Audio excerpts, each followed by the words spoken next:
নমস্কাৰ আপোনালোকে চাই আছে helping Assam YouTube channel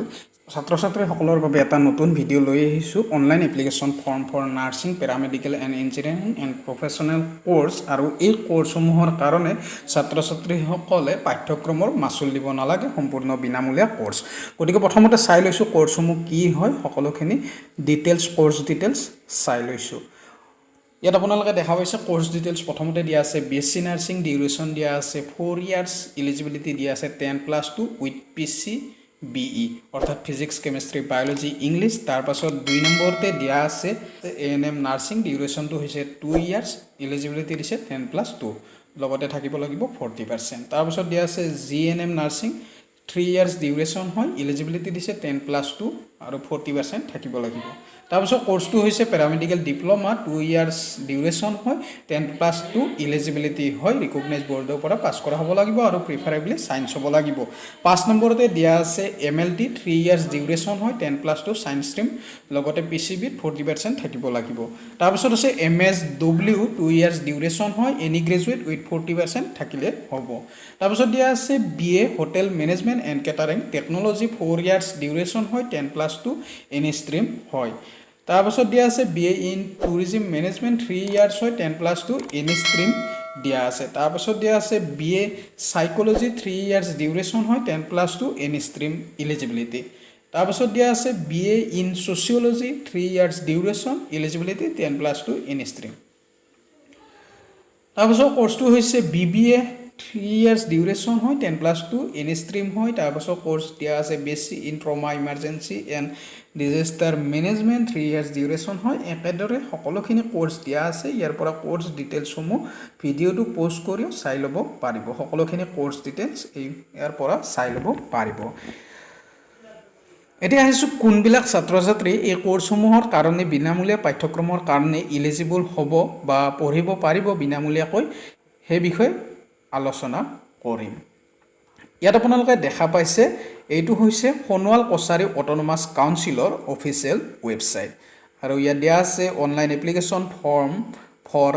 nursing paramedical engineering and professional course apply online দেখা পাইছে আৰু ইয়াত দিয়া আছে অসম চৰকাৰ সোণোৱাল কছাৰী স্বায়ত্তশাসিত পৰিষদ ডিব্ৰুগড় নাৰ্ছিং পেৰামেডিকেল ইঞ্জিনিয়াৰিং আৰু প্ৰফেশ্যনেল পাঠ্যক্ৰমৰ বাবে আবেদন আহ্বান সোণোৱাল কছাৰী স্বায়ত্তশাসিত পৰিষদে শিক্ষা বিভাগৰ জৰিয়তে অসম ডাউনটাউন বিশ্ববিদ্যালয় আৰু কৃষ্ণগুৰু আধ্যাত্মিক বিশ্ববিদ্যালয়ত নাৰ্ছিং পেৰামেডিকেল আৰু বিভিন্ন প্ৰফেশ্যনেল শাখাত 2020-21 বৰ্ষৰ শৈক্ষিক বৰ্ষৰ পাঠ্যক্ৰমত ভৰ্তিৰ বাবে সোণোৱাল কছাৰী জনগোষ্ঠীৰ ইচ্ছুক শিক্ষাৰ্থীৰ পৰা আবেদন বিচৰা হৈছে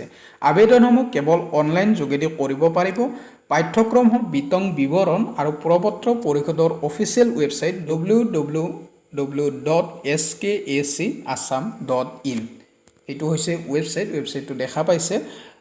ৱেবছাইটত উপলব্ধ কৰোৱা হ'ব ইচ্ছুক আবেদনকাৰীয়ে সেই অনুসৰি আবেদন কৰি অনলাইন যোগে দাখিল কৰিব লাগিব অনলাইন যোগে আবেদন গ্ৰহণৰ অন্তিম তাৰিখ হৈছে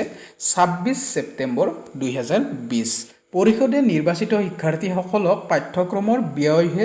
বহন কৰিব অৰ্থাৎ পাঠ্যক্ৰমত যিখিনি খৰচ হ'ব সেইখিনি পৰিষদৰ পৰা বহন কৰিব অৰ্থাৎ সোণোৱাল কছাৰী অট'নমাছ কাউন্সিলৰ পৰা পাঠ্যক্ৰমৰ খৰচখিনি বহন কৰিব থকা মেলাৰ ব্যৱস্থা শিক্ষাৰ্থীসকলে নিজে বহন কৰিব লাগিব নিৰ্বাচিত শিক্ষাৰ্থীসকলে পাঠ্যক্ৰমত যোগদান কৰাৰ পূৰ্বে সশৰীৰে অভিভাৱকৰ সৈতে কাৰ্যালয়ত উপস্থিত হৈ বিধিবদ্ধ চুক্তিত স্বাক্ষৰ কৰিব লাগিব হয়তো কাউন্সিলৰ কিবা